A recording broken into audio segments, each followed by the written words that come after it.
اسلامیات لازمی 11ویں اور 12ویں جماعت کے لیے نئے نصاب کے مطابق آزمائشی اشعار۔ باب چہارم، ہدایت کے سرچشمے اور مشاہیر اسلام۔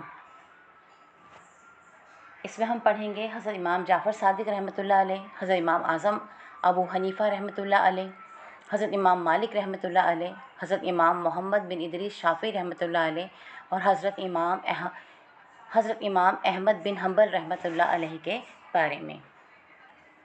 باب چہارم، ہدایت کے سرچشمے اور مشاہیر اسلام۔ مشاہیر اسلام سے مراد اسلام کے وہ عظیم اور مشہور شخصیات ہیں جنہوں نے مذہب، علم، تصوف، سائنس، فنون، ادب، سیاست اور معاشرت میں انمول خدمات سر انجام دے کر اپنے شعبوں کو لوگوں میں مقبول بنایا، جس سے نہ صرف معاشرہ بہتر ہوا اور لوگوں کو رہنمائی ملی، بلکہ یہ عظیم ہستیاں لوگوں میں رہنما بن کر مقبول ہوئیں۔ ایسی عظیم ہستیوں کے اعمال، مشاہدات اور تجربات کے ساتھ ساتھ ماضی کے لوگوں کے علمی کارناموں سے سیکھ کر مستقبل کی راہیں متعین کی جا سکتی ہیں۔ مضبوط اور پائیدار سماجی ترقی کے لیے ایسی شخصیات کے بارے میں معلومات حاصل کرنا اور نئی نسل کو ان کی خدمات سے روشناس کرانا وقت کی اہم ترین ضرورت ہے۔ اس باب میں حضرت جعفر صادق، حضرت امام ابو حنیفہ، حضرت امام مالک، حضرت امام شافعی، حضرت امام احمد بن حنبل رحم اللہ کے بارے میں اسباق شامل کیے گئے ہیں، جس کا مقصد یہ ہے کہ طلباء ان مشاہیر اسلام کی پاکیزہ سوانح حیات سے واقف ہوں، ان کی دینی روحانی خدمات کو جان کر ان سے رہنمائی حاصل کریں اور عملی طور پر ان کی اتباع کر سکیں۔ مشق: الف، درج ذیل سوالات کے تفصیلی جوابات لکھیے۔ نمبر 1، باہمی اتحاد کا مفہوم اور اہمیت بیان کیجیے۔ نمبر 2، روزمرہ زندگی میں مسلمانوں کے تعلق باہمی اتحاد کو بیان کیجیے۔ حضرت امام جعفر صادق رحمۃ اللہ علیہ، حاصلات تعلم، ولادت اور حسب نسب جان کر بیان کر سکیں، اسلامی تعلیم اور تربیت سمجھ کر بیان کر سکیں، حضرت امام جعفر صادق رحمۃ اللہ علیہ کے اخلاق، اوصاف اور فضائل جان کر بیان کر سکیں، حضرت امام جعفر صادق رحمۃ اللہ علیہ کی علمی، دینی اور فقہی خدمات سمجھ کر بیان کر سکیں، روزمرہ زندگی میں حضرت امام جعفر صادق رحمۃ اللہ علیہ کے سیرت اور کردار کے نقش قدم پر چلنے کی کوشش کر سکیں۔ سبق پڑھنا شروع کرتی ہوں۔ حسب و نسب: حضرت امام جعفر صادق رحمۃ اللہ علیہ سادات خاندان کے چشم و چراغ ہیں۔ آپ کا نام جعفر، کنیت ابو عبداللہ اور لقب صادق ہے۔ آپ کے والد کا نام محمد ہے اور باقر کے لقب سے مشہور ہیں، جو حضرت امام حسین رضی اللہ تعالیٰ عنہ کے نواسے ہیں۔ اس اعتبار سے حضرت امام جعفر صادق رحمۃ اللہ علیہ حضرت امام حسین رضی اللہ تعالیٰ عنہ کے نواسے ہیں۔ آپ کا شجرہ نسب کچھ یوں ہے: سیدنا جعفر بن محمد بن علی بن حسین بن علی بن ابن ابی طالب رضی اللہ عنہ۔ آپ کے ننہالی خاندان کا تعلق حضرت ابوبکر رضی اللہ عنہ سے ہے، کیونکہ امام جعفر صادق رحمۃ اللہ علیہ کی والدہ حضرت قاسم بن محمد رضی اللہ عنہ کی بیٹی تھیں، جو حضرت ابوبکر رضی اللہ عنہ کی پوتی تھیں۔ حضرت انس بن مالک رضی اللہ عنہ اور بعض دوسرے صحابہ کرام سے حضرت امام جعفر صادق رحمۃ اللہ علیہ کی بچپن میں ملاقات ثابت ہونے سے بعض علماء نے انہیں تابعین میں شمار کیا ہے۔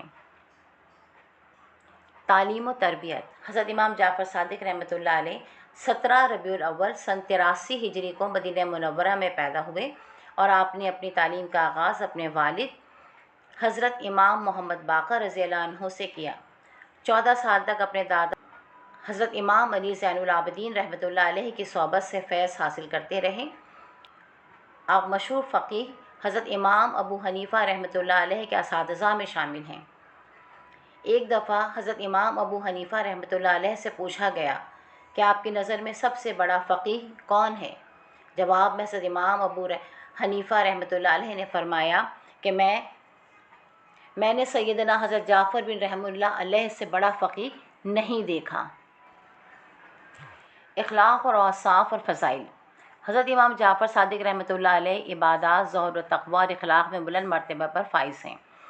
حضرت مالک بن انس رحمۃ اللہ علیہ فرماتے ہیں کہ میں نے ہمیشہ حضرت جعفر صادق رحمۃ اللہ علیہ کو 3 حالتوں میں دیکھا۔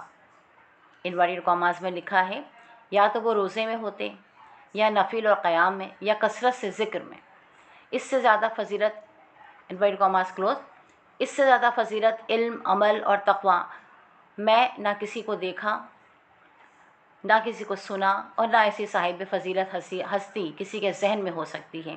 شرح زرقانی علی موطا امام مالک، کتاب الجامع، باب القرائد فی الصلاۃ الجمعہ، جلد نمبر 1، صفحہ نمبر 410۔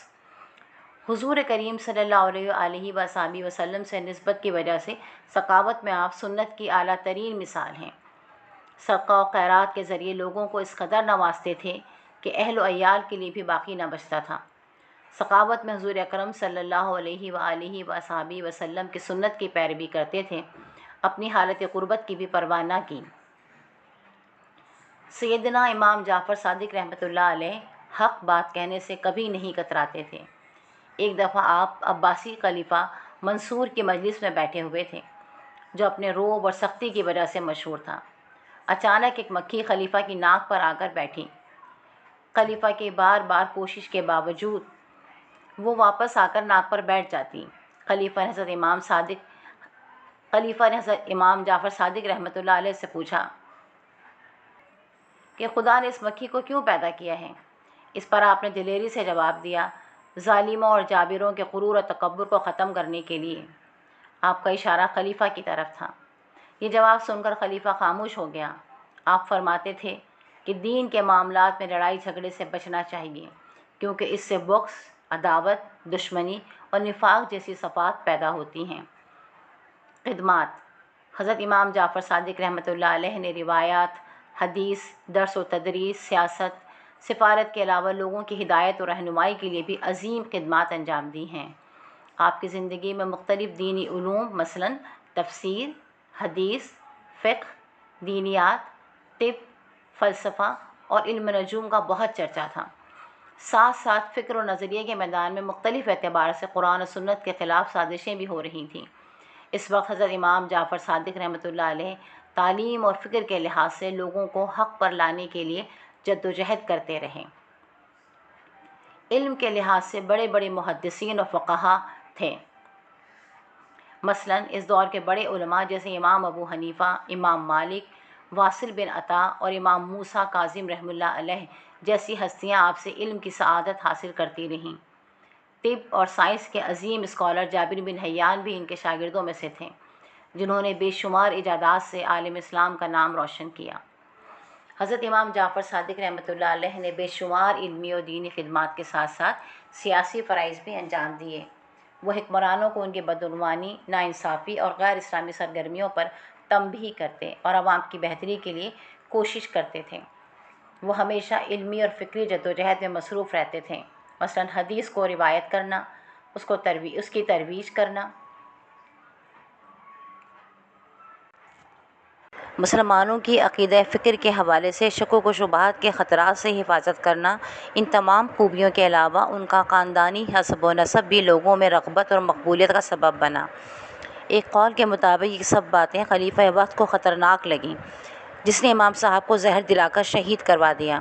حضرت امام جعفر صادق رحمۃ اللہ علیہ کی سب سے اہم تصنیف فقہ جعفریہ کی مشہور کتاب شرائع الاسلام ہے۔ اس وقت ایران میں فقہ جعفریہ سرکاری طور پر رائج ہے۔ فقہ جعفریہ کے پیروکار بحرین، عراق، ہندوستان، پاکستان، لبنان اور شام وغیرہ میں موجود ہیں۔ وفات۔ حضرت امام جعفر صادق رحمۃ اللہ علیہ 149 ہجری میں شہید ہوئے۔ آپ کے بیٹے امام موسیٰ کاظم رحمۃ اللہ علیہ نے آپ کی نماز جنازہ پڑھائی اور آپ کو جنت البقیع میں اپنے والد حضرت امام محمد باقر رحمۃ اللہ علیہ کے برابر میں دفن کیا۔ مشق۔ الف، درج ذیل سوالات کے تفصیلی جوابات لکھیے۔ نمبر 1، حضرت امام جعفر صادق رحمۃ اللہ علیہ کی زندگی اور دینی خدمات کے بارے میں تفصیلی مضمون لکھیے۔ ب، درج ذیل سوالات کے مختصر جوابات لکھیے۔ حضرت امام جعفر صادق رحمۃ اللہ علیہ کا آبائی اور ننھیالی سلسلہ نسب کیا ہے؟ حضرت امام جعفر صادق رحمۃ اللہ علیہ کا آبائی اور ننھیالی سلسلہ نسب کیا ہے؟ نمبر 2، حضرت امام جعفر صادق رحمۃ اللہ علیہ کے اخلاق اور اوصاف کیا تھے؟ نمبر 3، حضرت امام جعفر صادق رحمۃ اللہ علیہ سے کون کون سی بڑی شخصیات نے فیض حاصل کیا؟ نمبر 4، حضرت امام جعفر صادق رحمۃ اللہ علیہ کی سیرت سے ہمیں کیا سبق ملتا ہے؟ نمبر ج، درست جواب کے سامنے صحیح کا نشان لگائیے۔ نمبر 1، حضرت امام ابو حنیفہ رحمۃ اللہ علیہ کے نظر میں وقت کے سب سے بڑے فقیہ تھے۔ الف، حضرت امام جعفر صادق رحمۃ اللہ علیہ۔ ب، حضرت ابو یوسف رحمۃ اللہ علیہ، حضرت امام ابو یوسف رحمۃ اللہ علیہ۔ جیم، امام محمد رحمۃ اللہ علیہ۔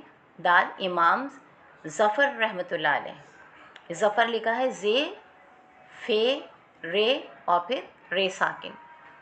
نمبر 2، حضرت امام جعفر صادق رحمۃ اللہ علیہ یا تو روزے میں یا نفل اور قیام میں یا کثرت سے ذکر میں، یہ قول ہے۔ الف، حضرت انس بن مالک رضی اللہ عنہ کا۔ ب، حضرت امام مالک رحمۃ اللہ علیہ کا۔ جیم، حضرت امام شافعی رحمۃ اللہ علیہ کا۔ دال، حضرت امام احمد بن حنبل رحمۃ اللہ علیہ کا۔ نمبر 3، حضرت امام جعفر صادق رحمۃ اللہ علیہ کی جنازہ نماز پڑھائی۔ الف، جابر بن حیان۔